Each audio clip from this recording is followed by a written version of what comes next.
Provérbios 16.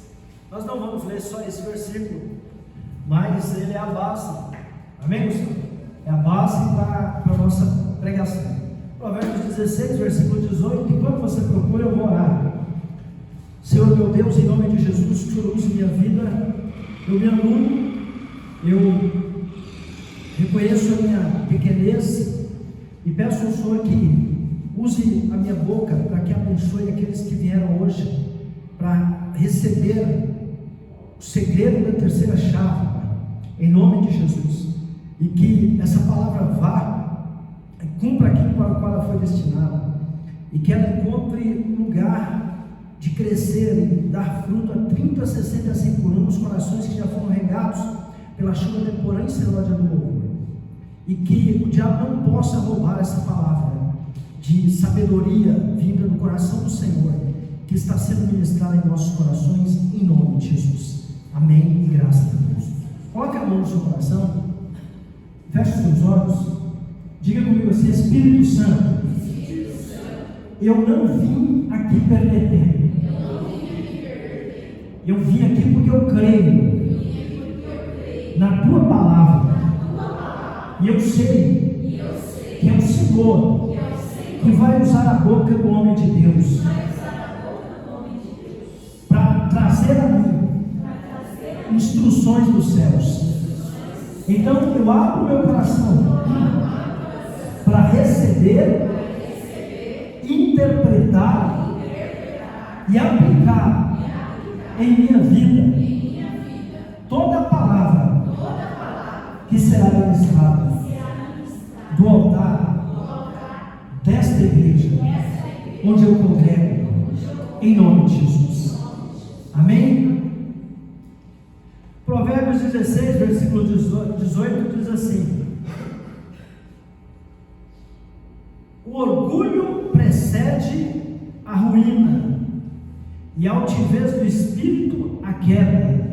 Vou repetir, Provérbios 16, 18.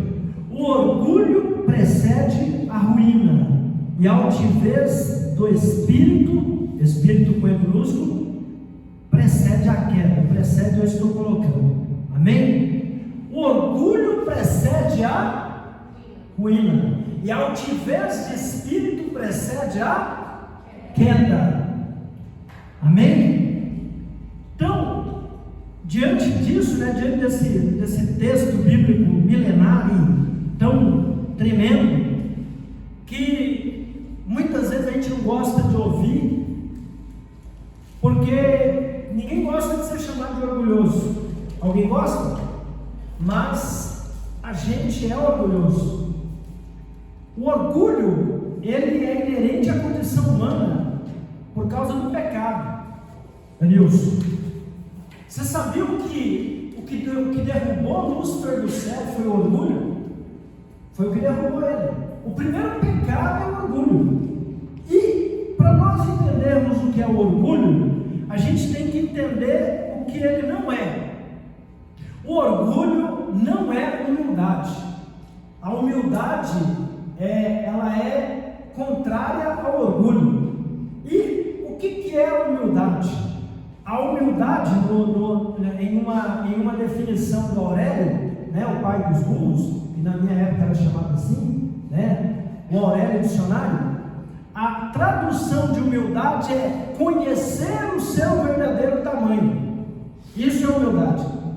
Muitas vezes a gente vai, se alguém pergunta para a gente assim, o que é ser humilde? A gente vai, alguém que anda sujo, alguém que não se importa com o cabelo, alguém que não se importa com a roupa, que anda rasgado, se bem que não tem problema, se a pessoa quer andar rasgado, o problema dela, mas não é uma definição de humildade. Muita gente pensa que uma pessoa que está toda alinhada é orgulhoso, uma pessoa que não está alinhada é humilde, e a gente se engana. Isso não é humildade. Humildade não é isso. Humildade é quando eu sei, quando eu tenho, quando eu posso, mas eu não piso em ninguém. Isso é humildade. Humildade é eu saber que eu sou pequeno. Humildade é o que Jesus fez quando desceu da glória dele e virou um homem. Ele foi humilde até a morte de cruz. Amém? Então, já que nós sabemos o que é humildade, a gente agora tem uma noção do que é orgulho. O que é orgulho? Orgulho é quando eu acho que eu sou mais do que eu sou. Orgulho é quando eu consigo subir um degrau e aí eu vou olhar para os outros de cima, eu vou pisar nas pessoas, eu vou fazer de tudo para passar o rodo das pessoas. Orgulho é quando eu, ao ter condições de ter um carro melhor, de ter uma casa melhor, de me vestir melhor, de comer em lugares melhores, eu procuro me afastar, eu procuro pisar naqueles que não chegaram onde eu cheguei. Eu não uso o que eu tenho para abençoar, eu uso para pisar. Eu uso o meu dinheiro, o meu poder, a minha fama, a minha condição para esmagar os que não chegaram onde eu cheguei. Isso é orgulho. Amém? E aí se você parar e perguntar, apóstolo, mas a pessoa precisa ter dinheiro para ser orgulhosa? Não. Eu conheci muita gente sem dinheiro que é mais orgulhosa do que gente com dinheiro. O orgulho, não, ele tem várias facetas. Por exemplo, tem gente que tem orgulho da sua pele, tem gente que tem orgulho da sua altura, tem gente que tem orgulho da cor dos olhos, tem gente que se orgulha da mulher que tem gente que se orgulha do marido que tem gente que tem orgulho intelectual, acha que ele é o Einstein da vez, que só ele tem o conhecimento, só ele acessou, só ele tem orgulho intelectual. Amém? Quem está comigo aqui? Vocês vão me perdoando aí a tosse. Mas o orgulho, ele não está ligado só à beleza. O orgulho não está ligado só ao ter. Tem gente que tem orgulho de passar por problemas.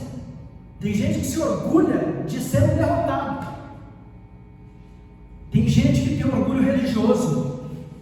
Eu sou crente, entendeu? Eu vou na igreja, igual lá o publicano e o fariseu pela Bíblia.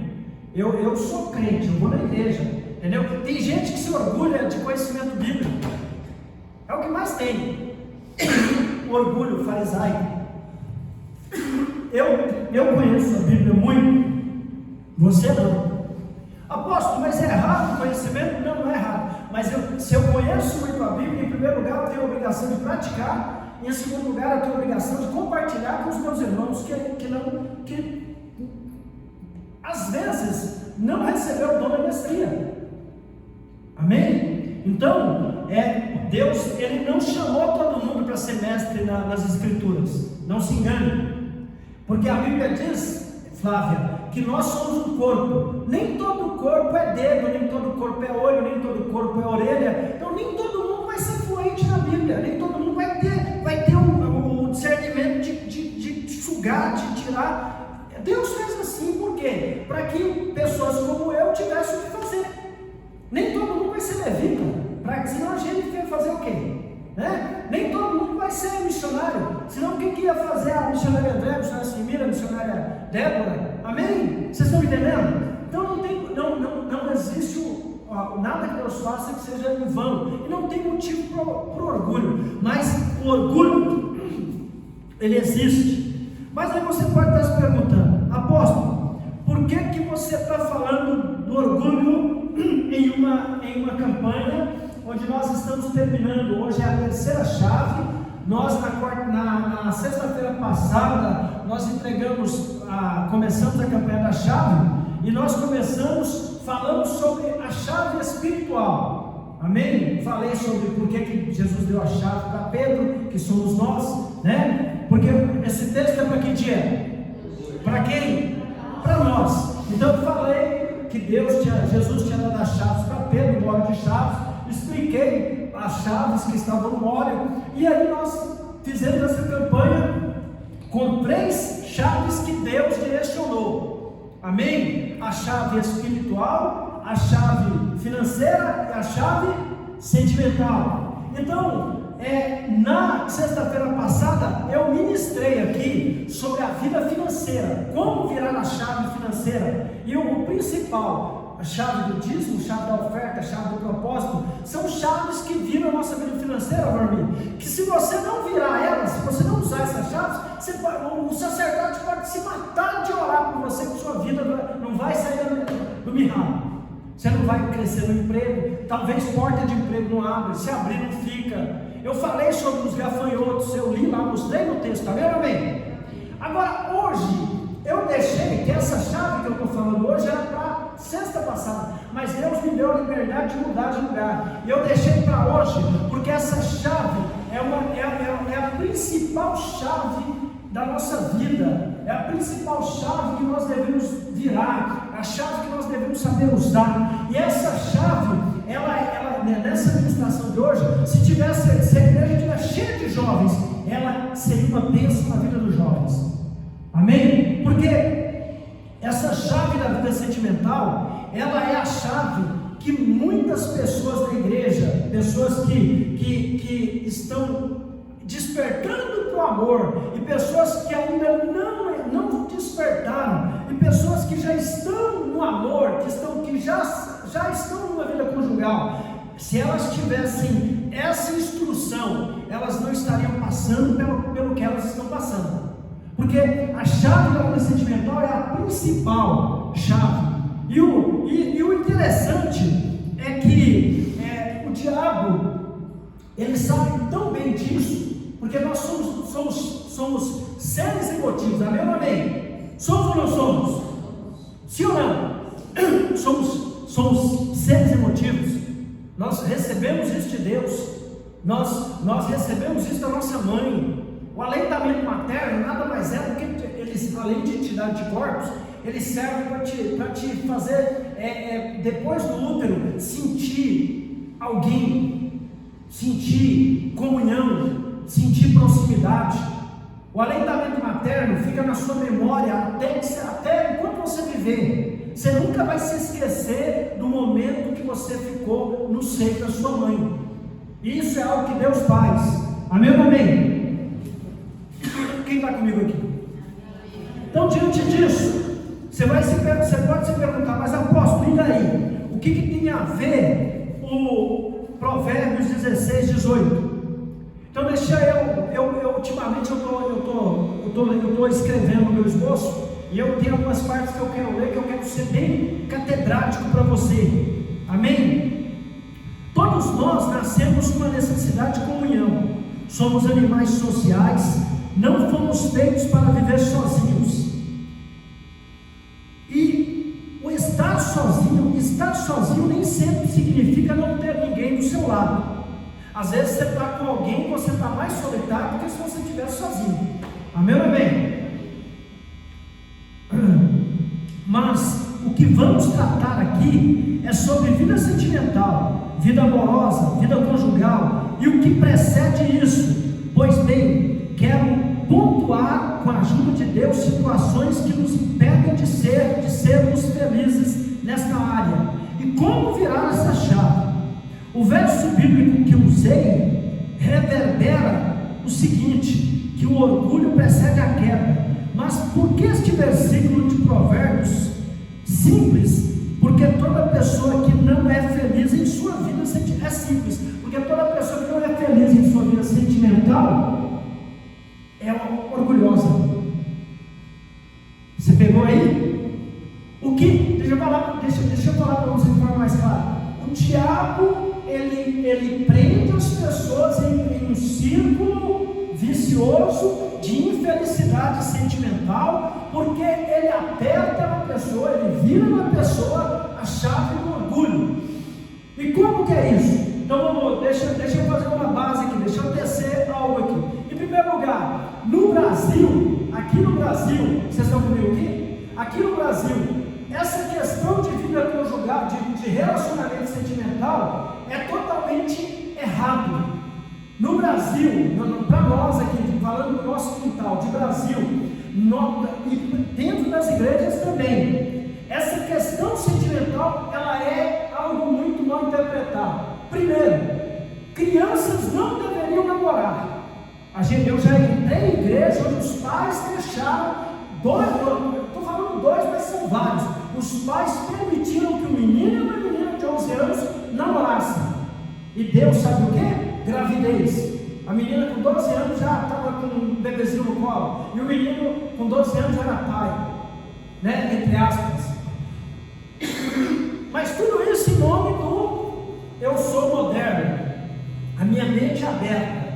Então, a primeira coisa que nós temos que entender, Anilson, Deus, ele cria uma base por mim. Ele quer que nós venhamos a ter alguém, mas a gente não entende, irmã Cira, a gente não entende completamente por que Deus fez isso. E o que é ensinado para a gente é errado. Primeiro, a gente não deve começar a namorar se não tiver o objetivo de casar.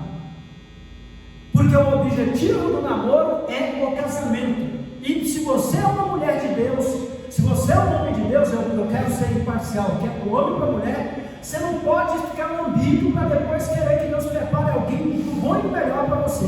Amém ou amém? Eu não estou falando isso para quem já veio do mundo, não. Eu estou falando isso para quem está em Cristo, para quem você chegou, nasceu de novo. Amém? O que você passou lá fora não conta, porque Deus não leva em consideração o tempo da ignorância.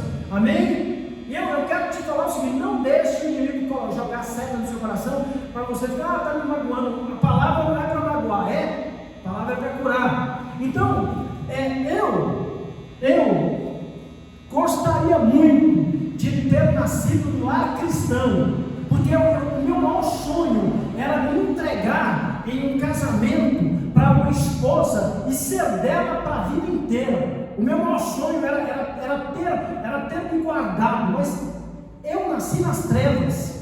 Agora, o que não entra no meu coração é gente que nasce dentro da igreja, gente que tem pais cristãos, gente cujos pais têm a Bíblia para aconselhar e deixa os seus filhos, os seus meninos e meninas serem piores do que os meninos e meninas do mundo. Deixa eu falar um negócio para você. Nessa questão de vida sentimental, o diabo ele trabalha tanto dentro da igreja, porque eu, como homem de Deus, não estou falando que eu sou perfeito, não.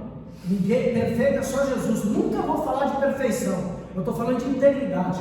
O que eu já vi, o que eu já falei para vocês um pouquinho aqui, mas se eu fosse falar seria muito. O que tem de mulheres carentes dentro do reino de Deus, e o que tem de homens carentes dentro do reino de Deus, e buscando preencher essa carência de forma errada. Porque eles não entendem que essa carência não é preenchida com beijo, abraço e sexo. Essa carência é preenchida com o Espírito Santo. Amém ou amém?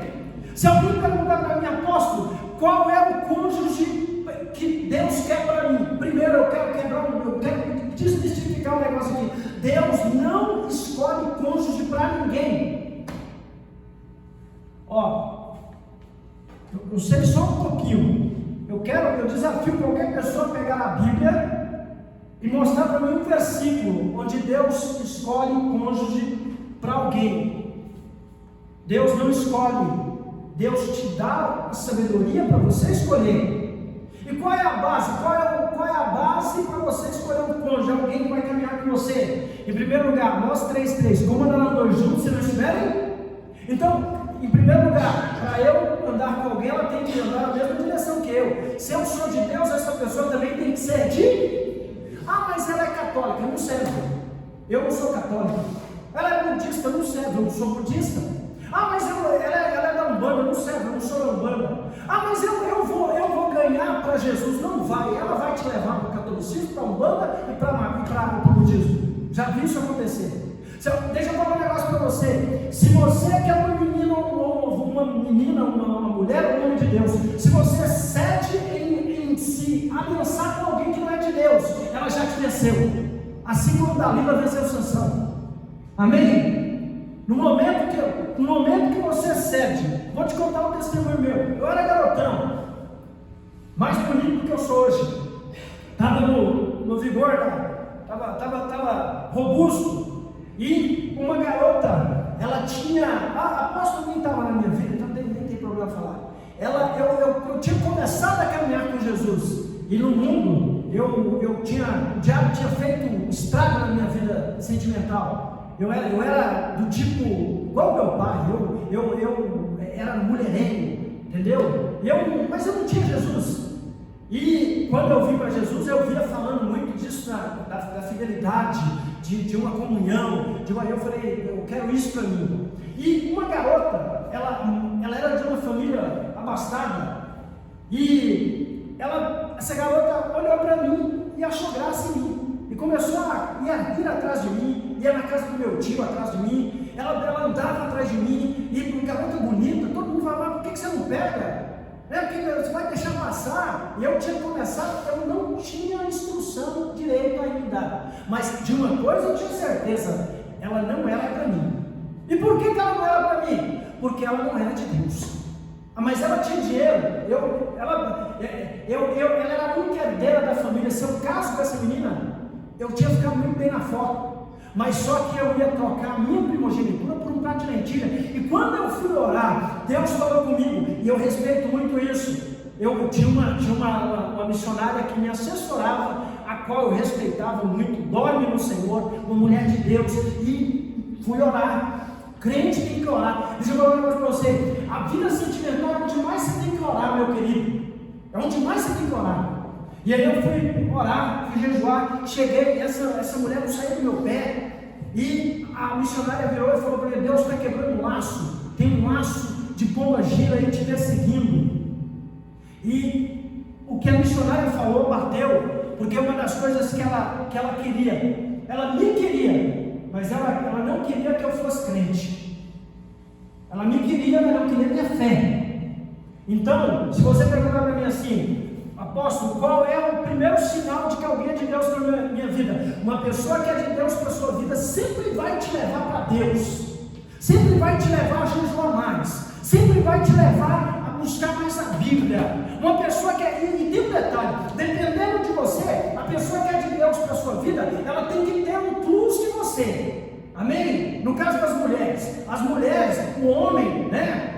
Via de regra, mas o homem, no caso das mulheres, tem que ter um plus, ele tem que carregar você, porque o homem é protetor e provedor, o homem é o cabeça, amém? Então, eu fui numa casa onde a mulher, o marido dela era marido em casa, na igreja ela era pastora dele, casar é quebrado, porque isso enferma princípios bíblicos, o homem é o cabeça, amém? Então, se você pega aqui, não com arrogância, eu falo com humildade, eu tenho muito mais know-how do que apóstolo, eu tenho muito mais caminhada que ela, eu tenho muito mais experiência que a apóstolo, mas isso diminui ela, não, eu agrego na vida dela, ela anda comigo, é minha auxiliadora, amém ou amém? Então, uma das coisas que a gente tem que entender, eu preciso ser humilde, eu preciso colocar a minha vida, todas as áreas da minha vida, mas principalmente a vida sentimental. Por quê? Porque muitas vezes, quando eu estou muito bem com Deus, quando eu estou buscando muito,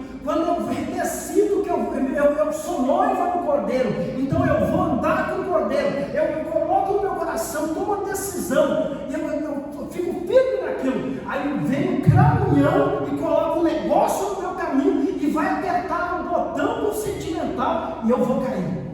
Amém ou amém? Posso ouvir glória a Deus? Posso ouvir aleluia? Amém ou amém? Então, por que Deus está falando isso hoje, nesse encerramento da campanha Chave da Vitória? Porque eu tenho certeza que todos nós que estamos aqui, não somos muitos, mas somos importantes, todos nós que estamos aqui, não importa a idade, nós temos essa deficiência na vida sentimental. E uma das coisas que eu tenho que entender, eu não posso ir contra aquilo que Deus desaprova. Calma aí, apóstolo, mas você falou que Deus não escolhe o par para ninguém, não escolhe, mas Ele aprova.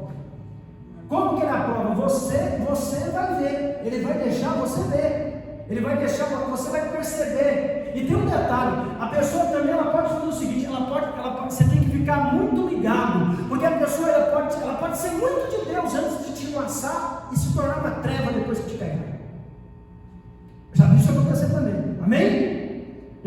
Para te ganhar, vamos. Eu conheci uma história de um casal, eu acompanhei. O irmão, ele era firme na palavra, conheceu uma garota que era uma gostou dele, gostou dela, e ele era do tipo que, eu não sou religioso e tal, e ele se envolveu com essa garota. Ele falou para mim assim: Sérgio, eu vou ganhar ela para Jesus. Eu falei: não vai. Sabe o que aconteceu? Depois que eles casaram, ela virou para ele, um mês depois da lua de mel, virou para ele e falou assim: a partir de agora eu vou voltar lá para onde eu vim. Se você quiser, me acompanhe. Se não me impeça de ir. Aí eu te pergunto: o que a vida desse rapaz virou? Virou um inferno. Virou um inferno porque ele tinha que comer na mesa do diabo. Amém? Então é muito sério. É muito sério. A gente tem que entender por que Deus faz as coisas. Amém? Agora vamos para o ponto. Próximo ponto é: Deus, ele não une você para você, porque ele está muito interessado no seu prazer. Deus não está preocupado se você vai ter prazer ou não. Não é essa a preocupação de Deus. Eu vou ser redundante aqui, mas tem muita gente que ensina errado para os crentes e fala que Deus quer que você tenha um varão, que você tenha um cônjuge, para você ser feliz. Só que isso é mentira. Isso não é verdade. Não é essa a intenção de Deus. Amém? Eu provo para você na palavra. Amém? Primeiro, quando a gente vai lá em Gênesis, quando a gente vê Deus criando Adão, Deus cria só Adão, Deus não cria Eva. E Deus cria o boi e a vaquinha, cria a zebra fêmea e a zebra macho, cria a gaivota fêmea e a gaivota macho. E ele dá uma ordem, missionário André: crescer e multiplicar. Só que Adão, Deus não fez uma equivalente para Adão, mas Deus deu para Adão a mesma ordem: crescer e multiplicar. Até que uma hora, Flávio, Deus vai olhar para Adão e Deus vai ver que Adão não pode cumprir a ordem que Deus deu para ele. Por quê? Porque Adão não tem uma varoa, Adão não tem um equivalente. Igual a zebra macho tem a zebra fêmea, o boi tem a vaca, a gaivota fêmea tem a gaivota macho. Adão não tem como cada um obedecer. Agora, um detalhe que você já deve ter ouvido por aí, já deve ter ouvido alguém falar: quando Deus cria Adão, Deus coloca Adão onde? No Éden, paraíso, lugar de delícia, lugar onde tinha fonte que jorrava chocolate, tinha algodão doce. Isso eu que estou parafraseando, você entender. Paraíso é um lugar de delícias, amém ou amém? Agora eu quero que você pense comigo, eu quero que você raciocine comigo. No paraíso tem dor de dente? No paraíso tem egoísmo? Tem dor de barriga? No paraíso tem tristeza? Não. Então por que dizem que Deus fez Eva para deixar Adão feliz, se não tem tristeza? Adão estava no paraíso. Então eu vou te explicar por que Deus vai fazer Eva. Deus vai colocar Adão para dormir, Flavinha. Vai tirar uma costela de Adão. E ele não vai fazer de barro, e vai fazer da costela de Adão Eva. E quem vai dar o nome para Eva é Adão, o primeiro casamento. Quando Adão acorda, depois de 3 dias, que simboliza Cristo no sepulcro, Adão acorda e ele vê uma mulher, e ele vai falar: essa é varoa, porque foi tirada dos meus ossos, tirada de mim.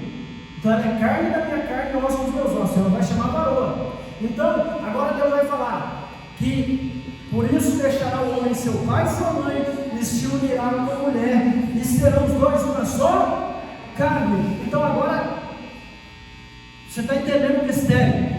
Por que Deus vai fazer Eva? Deus vai fazer Eva para que Adão, juntamente com Eva, cumpra a ordem de Deus de crescer, de multiplicar.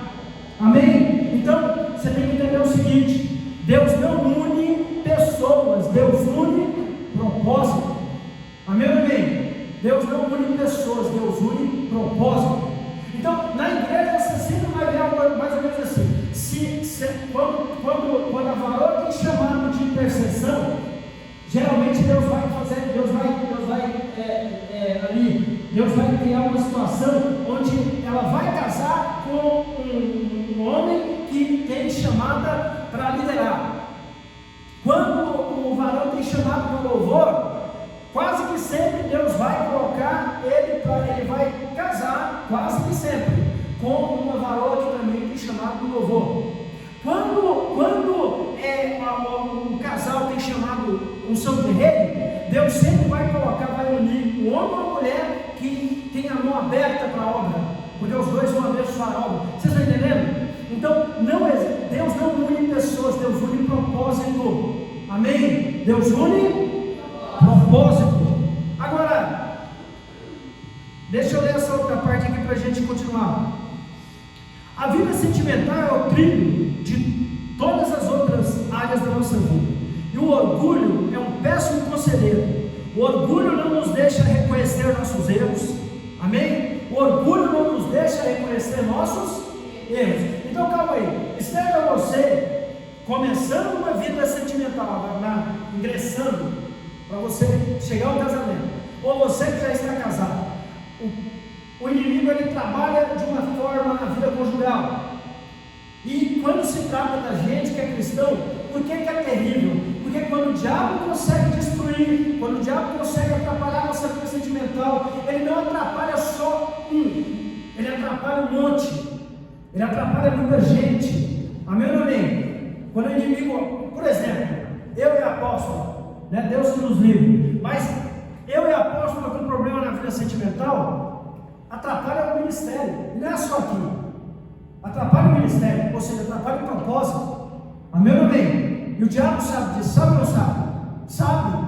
Então, qual que é o ponto? O ponto é, a gente costuma pedir conselho por orgulho, e quando nós escolhemos errado, amém? Porque, deixa eu te falar um negócio, quando Adão caiu em pecado, porque Eva deu o fruto para ele comer, quando Deus chegou no jardim, quem tinha comido foi Adão, porque Eva deu e ele não falou, não, a gente não pode comer, ele pegou e comeu. Quando Deus vai falar com Adão, Deus fala, Adão, por que você comeu? Ele fala, a mulher que você comeu, a culpa é sua.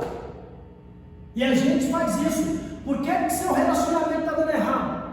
Se a gente é crente, a culpa é do profeta que profetizou, a culpa é do pastor que fez o casamento, a culpa é de Deus. A gente nunca olha para si mesmo e entende, aceita que a gente escolhe por méritos errados. A gente escolhe muitas vezes por causa da beleza, a beleza acaba. A gente as meninas escolhem por beleza, ou por porte físico, os meninos também. Amém? Tem gente madura dentro da igreja, já vi mulher madura dentro da igreja que ainda estava ali sem casar, falando, só casa, você tem que ter um shape legal. Nada contra, mas não adianta bela polenta e pomborento, né? Como que é, por fora bela viola, por dentro pomborento. Não adianta. Então, nossos critérios são errados. A gente escolhe por critérios errados, mesmo a gente sendo de Deus. E eu vou falar um negócio para você. Se tem um povo enjoado nessa questão conjugal, crente,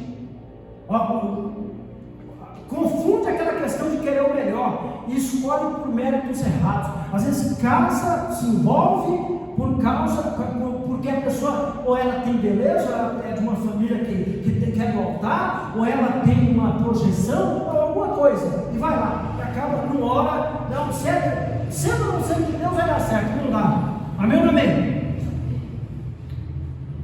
A vida sentimental é o trilho de todas as outras áreas de nossa vida. E o orgulho é um péssimo conselheiro. O orgulho não nos deixa reconhecer nossos erros. O orgulho não nos permite ouvir o outro. E o pior, o orgulho não nos deixa ouvir o Espírito Santo. Então calma aí. Já estamos dentro do relacionamento. A primeira coisa, o inimigo trabalha de 3 formas, Jennifer, para destruir uma vida conjugal. Eu mapeei essas 3 maneiras. Primeiro, o casal começa a discutir. Tudo é motivo para discussão. Começa a viver uma vida de hipocrisia. Começa a ser uma coisa na igreja e em casa outra. Perde a comunhão. Não quer mais obedecer às ordens de Deus. Segundo, um começa a ignorar o outro. Ainda não é a fase do silêncio. Um começa a ignorar o outro. Cansou de falar, não fala mais, deixa pra lá, faz o que você quer, eu faço o que eu quero, o lar já está destruído. E última fase, para de falar de vez. Parou de falar, já era. Todo casal que não se comunica mais já morreu. Acabou. Amém ou amém? E isso tudo é gerado por causa do orgulho. Por quê? Porque a pessoa que tem o Espírito Santo, se o casal verdadeiramente tem o Espírito Santo, a primeira coisa que eles vão fazer é correr para o altar. Amém? Se necessário, vir para falar assim, nós somos de Deus, e é o seguinte, a gente vai para o altar. Se você não quiser ir, eu vou lutar lá, mas eu não vou continuar brigando com você, eu não vou continuar vivendo essa vida superficial, eu vou chamar a terceira dobra para o meu relacionamento, eu vou chamar Jesus, eu vou para o altar.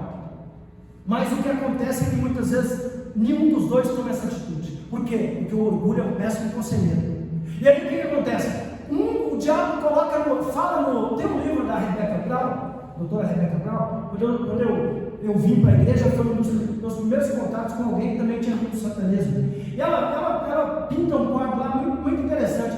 O inimigo começa a falar no ouvido da mulher: olha, tá vendo? Ele não te vê mais, não te olha mais, ele não elogia seu cabelo, ele tá vendo? Ele não elogia o que você fala, ele não acha graça em você. Enquanto isso, ele começa a falar no ouvido do marido: tá vendo? Ela não te chama mais para conversar, ela não pergunta mais sua opinião. E aí, isso é o diabo que vai apertando o botão do orgulho. E com isso, o que acontece? O relacionamento. E eu quero que você entenda o seguinte: por que eu estou pregando isso aqui hoje? Porque cada casa é uma igreja, gente. Cada casal representa um sacerdócio, é uma igreja. E o diabo sabe disso. Amém ou amém? Vocês estão comigo aqui? Estão sendo abençoados? Talvez essa palavra não era para hoje, porque afinal de contas está todo mundo muito bem resolvido na vida sentimental, né? A gente está perdendo tempo, mas eu sei que não, né? Porque Deus não erra. Não nos permite ouvir o outro, e o pior, o orgulho não nos deixa ouvir o Espírito Santo e receber sua preciosa ajuda. Você sabe de uma coisa? É muito fácil. Na quarta passada aqui, que eu fiz com autorização e mandamento do Espírito Santo, vocês não estavam aqui. Eu chamei aqui em cima para confessar o pecado, para nós orarmos. Quem lembra? Deus mandou eu fazer. E lá em São Paulo eu fiz isso em uma igreja, e um casal que estava se matando, estava separando, foi restaurado. Porque a mulher teve a atitude de subir no altar e falar: eu pequei contra meu marido. Não foi adultério, não. Ela falou: eu bati no meu marido, eu quero pedir perdão, porque eu agredi o meu marido. Eu sei que como mulher eu errei, porque eu tenho que honrar o meu marido. E eu fui para cima dele, e por isso o casamento dela foi restaurado. Porque ela confessou o pecado, nós oramos por ela. Amém? Nada que eu faço é porque eu quero. E uma das coisas que você tem que entender, a gente precisa, se a gente quer vitória na nossa vida sentimental, a gente precisa ser curado pelo Espírito Santo. Eu preciso ser curado, porque se eu não estiver curado, como que eu posso atrair para mim alguém curado? Não tem como. E se eu entrar no relacionamento machucado, ferido, eu vou ferir aquele que vai andar comigo no barquinho, aquele que vai caminhar comigo. Amém ou amém? Tem gente que fala assim, tem mulher que fala assim: eu sou ruim com meu marido porque eu sofri muito na minha casa, meus pais. Calma aí, você não está mais morando com seus pais. Se liberta disso. Você agora está, seus pais viraram agregado. Você agora tem um marido que é sua família, que é uma carne só com você. Você agora tem uma mulher que é uma carne só com você. Eu não me dou bem com a minha esposa, porque minha mãe me maltratava muito, eu reflito tudo da minha esposa. Calma aí, você não é casado com sua mãe. Sua mãe passou. Você casou com alguém, essa pessoa que é a sua família, sua mãe, seus irmãos, é tudo agregado. É isso que a Bíblia fala. As pessoas mais importantes para você depois que você casa é esposa e filho. Família é agregado. Você sabia disso? Amém ou amém? Então, eu tenho que me julgar. Eu preciso virar para Deus e falar: estou falando que você está dentro do relacionamento, está dentro do conjugal. Antes que morra, antes que vá para a UTI e morra, você tem que ter a humildade de chegar e falar: olha, o cônjuge, eu errei, né? Vamos buscar Deus, eu te peço perdão, mas mudar, tem que pedir perdão e mudar, não adianta pedir perdão e continuar a mesma coisa, tem que haver cura. Onde é que foi que a gente errou? Foi nisso? Então me perdoa. A outra pessoa também pede perdão. Tira o orgulho de cena, porque quem destrói os relacionamentos é o orgulho. É o que a chave que o diabo usa, é o orgulho. Amém ou amém? Agora, nessa questão de se conservar, o Espírito Santo está mandando eu falar sobre isso. Eu estou falando para quem nasceu de novo. Amém? Eu estou falando para quem nós nascemos de novo. Amém ou amém? Uma das coisas que o inimigo ama é ver o povo de Deus virar pirulito. É ver o povo de Deus na mão de um e de outro. Porque isso escandaliza o mundo. Porque hoje no mundo, vocês sabiam que no mundo eles estão outro pessoal que professa uma religião, eles estão querendo adaptar o namoro que leve até o casamento. Eles estão querendo trazer de volta aquela questão do prometido. Ou seja, a menina, ela vai conhecer um rapaz e ela vai casar com esse rapaz. Ela não vai ser de outros. O menino não vai ser de outras. Vocês estão entendendo? E isso lá no mundo. Agora, por que nós que somos de Deus, a gente... não, apóstolo, mas calma aí, se eu não experimentar, calma aí, quem experimenta fica experimentado. Isso não é de Deus, isso é de Deus? Deixa eu falar algo mais claro aqui para vocês, né? Estou sentindo um pouquinho mais de força hoje. Vocês acham correto o povo de Deus ter conhecimento sexual antes do casamento?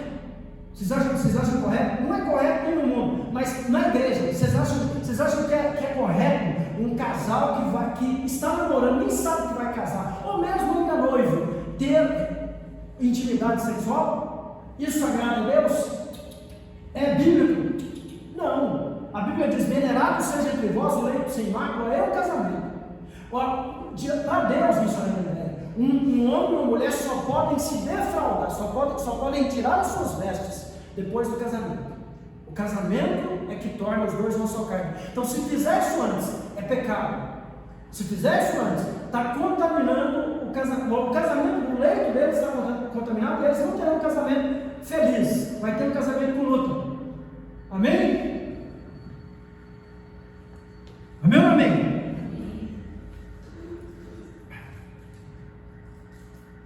Não nos deixe ouvir o Espírito Santo e receber a sua preciosa ajuda. Logo, essa pessoa vai quebrar.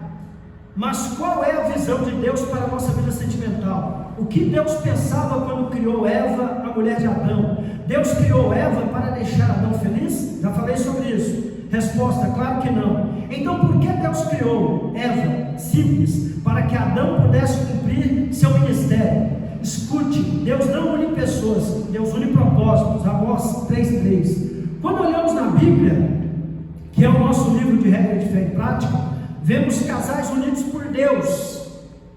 Você vai falar: apóstolo, você está se contradizendo? Não. Casais unidos por Deus, não que Deus escolheu. Adão e Eva, Abraão e Sara, Isaac e Rebeca, Jacó e Raquel, Davi e Batseba, Salomão e a Sunamita, José e Maria, os pais de Jesus, Zacarias e Isabel, pais de João Batista. Eu citei esses aí, eu citei os principais. Se você for olhar a vida desses casais, todos tiveram um objetivo. Eles não foram unidos só para um ter o outro, para ter prazer, não. Havia um objetivo. Eles lutaram, eles venceram, tiveram dias bons, dias ruins. Sara não era moleza, Rebeca também não era moleza. Maria, me parece que Maria era muito submissa a José. Mas todos eles tiveram. O Abraão também não era molezinha. Jacó, misericórdia. Então, uma das coisas que você tem que entender, não é vamos lá agora, irmãzinha, não é porque o seu casamento tem Deus que ele vai ser um mar de rosas. Amém? Na maioria das vezes, o casamento cristão tem muito mais lucro do que o casamento de pessoas não cristãs. Por quê? Porque o casamento cristão tem muito mais ataque do diabo do que o casamento de pessoas não cristãs. Amém? Agora, Provérbios 14 diz o seguinte, Provérbios 14 diz, agora eu quero que você entenda aqui, já estou terminando, que eu estou sendo imparcial. Agora vamos pegar aqui.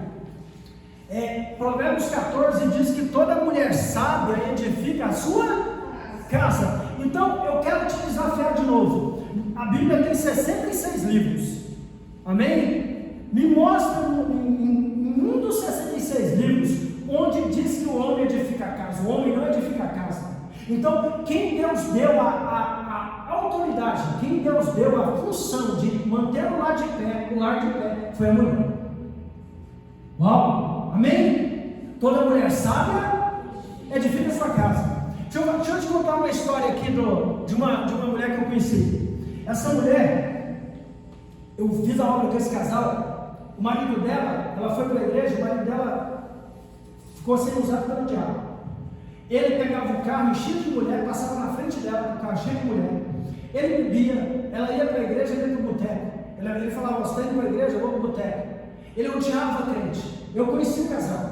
E ali, o pessoal chegava e falava para ela assim: ó, eu vi seu marido com um monte de mulher lá na luz vermelha. Ela, vora.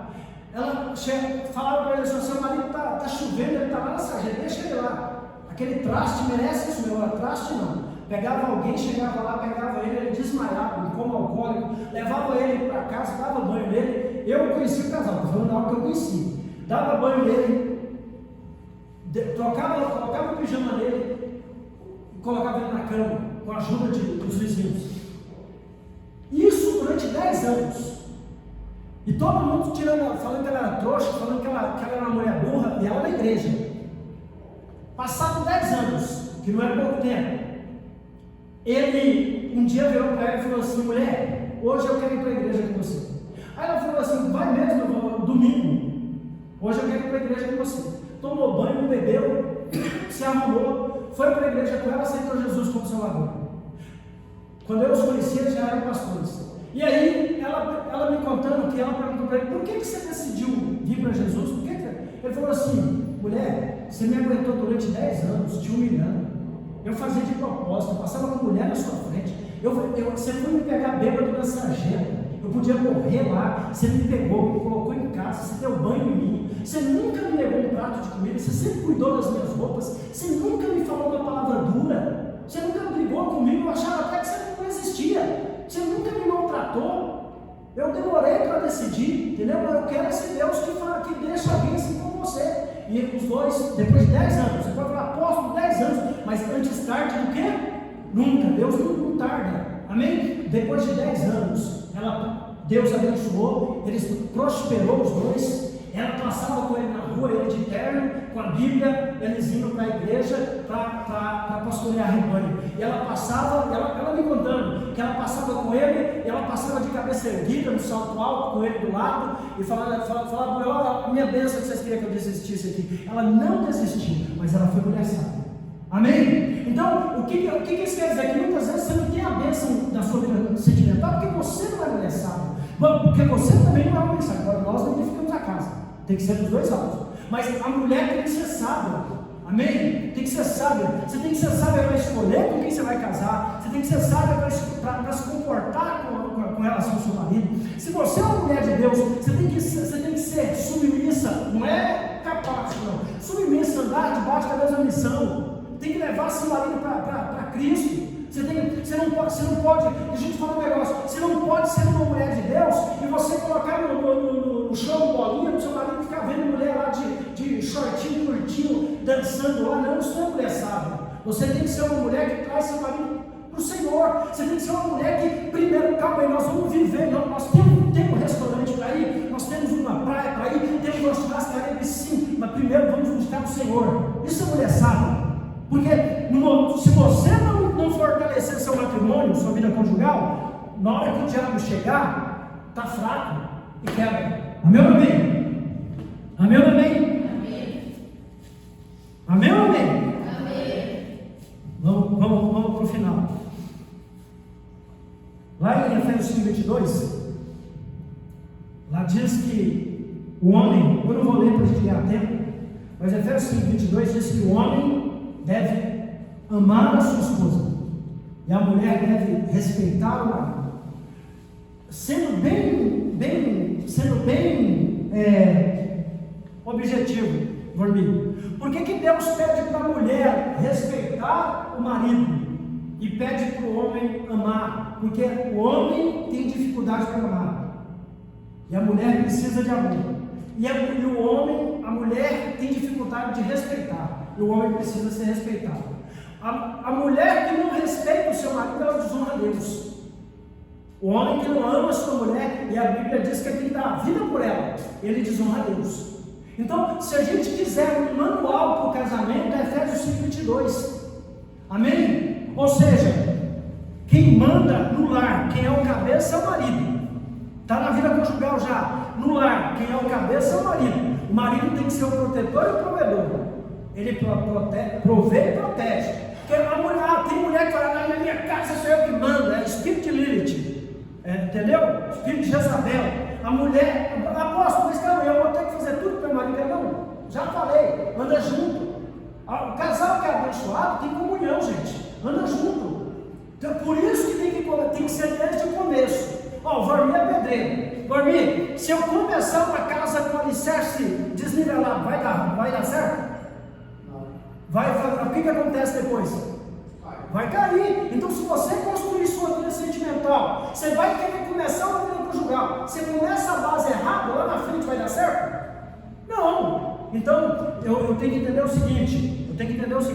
Que a mulher tem que saber o seu papel e o homem tem que saber o seu papel. Eu já cheguei em lugares, eu fui numa casa de sacerdote, onde tinha 20 anos que o pastor e a pastora não dormiam juntos. E estava lá na igreja, colocando a mão, dizendo, eu te abençoo, casal, seja abençoado. E fica aquele negócio, né, no altar, parece que é... Gente, uma outra coisa que eu descobri, não existe casamento perfeito, existe casamento abençoado. Amém? Não existe casamento perfeito, todo casamento tem problema. A diferença é que quem tem Jesus vence. Casal que tem Jesus vence. E se começa com Jesus, vai com Jesus, vai vencer. Amém? Amém ou amém? Conclusão: se você for realmente Deus, se você tiver realmente sido tocado pelo Espírito Santo, seja você homem ou mulher, casado ou solteiro, começando ou já dentro de um casamento, com certeza você vai procurar Deus ou Jesus, que é a terceira dobra do relacionamento. Mas o ponto é que para fazer isso, você precisa abrir mão do orgulho e adotar uma postura humilde, aceitar a ajuda de Deus e dos homens. Como a ajuda de Deus e dos homens? Sacerdote, gente. Vai namorar? Procura um sacerdote. Mas e se ele for contra? Sacerdote não é contra relacionamento nenhum. Vai namorar? Procura um sacerdote. Vai noivar? Procura um sacerdote. Vai casar? Procura um sacerdote. Casa com a bênção. Está casado? Está tendo problema? Procura um sacerdote. O problema é que hoje o povo da igreja está vivendo como se não tivesse sacerdote. Nosso papel do sacerdote é aconselhar. E por que o sacerdote pode aconselhar? Porque o sacerdote também é casado. Amém ou amém? Quem não é casado não pode aconselhar. Abrir o canal de comunicação para ouvir seu companheiro. Escute seu companheiro. Tipo, apóstolo, você coloca muita cebola nos negócios, por favor. Eu quero, a partir de hoje, coloca menos cebola. Eu não gosto de cebola, não é isso de cebola. Vou aproveitar aqui, cara. Amém? Eu gosto de cebolinha. Ela ama cebola, ela coloca cebola, picadinha, mas coloca menos cebola a partir de hoje. Então você tem que abrir tem uma reclamação para fazer com respeito? Tem que abrir o canal de ligação, de comunicação. Chega para o seu cônjuge. Você está namorando? Já chega e fala para é o seguinte: nós vamos casar? É para casar ou não é? Se não é para casar, eu não quero ficar lambido ou lambida. Então, paramos por aqui. Se vamos continuar, é o seguinte: eu sou assim, gosto disso, gosto daquilo. Está disposto? Está disposta? Não. Então, tchauzinho. Eu quero meu Jesus. Se já está casado, pintou o problema, tenha coragem. Deixa eu falar um negócio para você. Eu vou terminar, mas eu tenho que entregar isso para você. A gente costuma fazer o seguinte: a gente trata muito bem as pessoas de fora e trata mal o nosso cônjuge, que é quem a gente deveria tratar melhor. Eu já fui em eventos onde a mulher foi colocar comida pro marido das outras e deixou dela sem pôr. Aí perde. Amém? Tem que cuidar primeiro do seu marido, tem que cuidar primeiro da sua mulher. Você acha certo? A apóstola deixar de colocar um prato para mim para colocar para o marido da outra? Está errado. Sim ou não? Então você tem que cuidar. Ah, mas eu apóstolo, o que é isso? Eu sou escrava. Por que você é escrava do outro? Então muitas vezes você perde o seu cônjuge porque você trata ele mal. Para falar com o vizinho, você fala: ô vizinho, tudo bem, vizinho? Você é bom te ver, né? Quando ó, fulano, ô seu barrigudo, vem cá. Você entendeu? Trata bem o vizinho, trata mal o cônjuge, o marido. Trata bem o vizinho, trata mal a esposa. Você tem que tratar melhor o seu marido, sua esposa, porque ele é uma só carne com você. Amém ou não amém? Abrir um canal de comunicação. Abrir um canal de comunicação para ouvir seu companheiro ou companheira. Entregar sua vida sentimental quebrada. Agora, isso aqui é legal. Ó, isso aqui é muito denso. Todo mundo, dentro ou fora da igreja, nessa área de vida sentimental, chega uma hora que está quebrado. Não é Deus que quebra, não é a gente. Eu vou falar isso para você. Eu não queria tocar nesse assunto. Eu quero terminar. Eu conheci um casal, eu não vou citar, vou falar da antiga igreja de onde eu vim para vocês, eu estou gravando no YouTube. Eu conheci um casal, várias meninas, eram umas cinco moças no meu início de vida cristã, e cada uma mais bonita que a outra. Assim, era uma família de moças bonitas. Eram as mais bonitas, missionária da igreja, as mais bonitas deles. E elas fizeram o seguinte: como elas eram muito bonitas, muito garbosas, né, muito charmosas, muito bonitas mesmo, né? Elas se sentiram no direito de escolher os rapazes. E igreja, a gente tem aquele negócio do aprisco. Então, o que aconteceu? Essas meninas, elas passaram todos os garotos do campo da igreja. E acabaram que não quiseram ninguém. Só que o tempo passou. E quando elas decidiram casar, ninguém quis. E eu fiz uma pregação sobre isso quando eu me tornei sacerdote. O problema de nós escolhermos muito é que nós podemos acabar sendo escolhidos. E a questão é, escute, é para curar seu coração. A questão é, se eu quero de Deus alguém, e aqui eu encerro, eu quero que Deus traga, que Deus me dê alegria na vida sentimental. Quem quer? Todo mundo, né? Todo mundo, levanta a mão, quem quer? Todo mundo quer, eu sei disso. Se eu sou de Deus, eu tenho que entender o seguinte: eu tenho que me separar e pagar o preço para que Deus traga a pessoa para mim. Não é que Deus vai escolher, não. Para que Deus traga, cria a condição. Porque Deus, a gente colhe o que planta. Deus vai olhar para mim e vai ver que eu estou me separando. Eu não estou ali, né, na pista. Deus vai ver que eu estou me separando. Eu estou no jejum, eu estou no joelho, eu estou buscando. Aí o que Deus vai ver? Deus vai ver outra pessoa que está igual eu.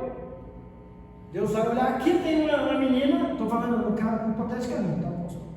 Eu estou olhando aqui, tem uma menina, Deus fala, olha, aqui tem uma menina que está se separando, está buscando, está querendo alegria sentimental, na vida conjugal. Ela é uma menina de oração, ela quer fazer a obra, ela não anseia levar a palavra. E aí Deus está olhando aqui, tem do outro lado, tem um garoto do mesmo jeito, cheio de fervor de Deus, está com o coração queimando, quer fazer a obra, quer ir. E aí o que deu? Propósito. E ali sim vai ser bênção. Com o outro vai ser bênção. Amém? Amém ou não amém? Você pode se pôr de pé? Entregar sua vida sentimental quebrada nas mãos de Deus, pois Ele é o oleiro e pode com certeza consertar o que foi quebrado. Basta usar a chave da fé, a chave da humildade, a chave da boa vontade e a chave do perdão. Amém? Então, para você ser feliz na vida conjugal, uma vida sentimental, uma das chaves que você tem que usar muito é a chave do perdão. Amém? Chave do perdão. Então, quem foi abençoado? Vocês entenderam? Entenderam? Amado, isso é muito profundo. É muito profundo. Não espere ficar ruim. Não comece ruim. Não deixe ficar ruim. Amém?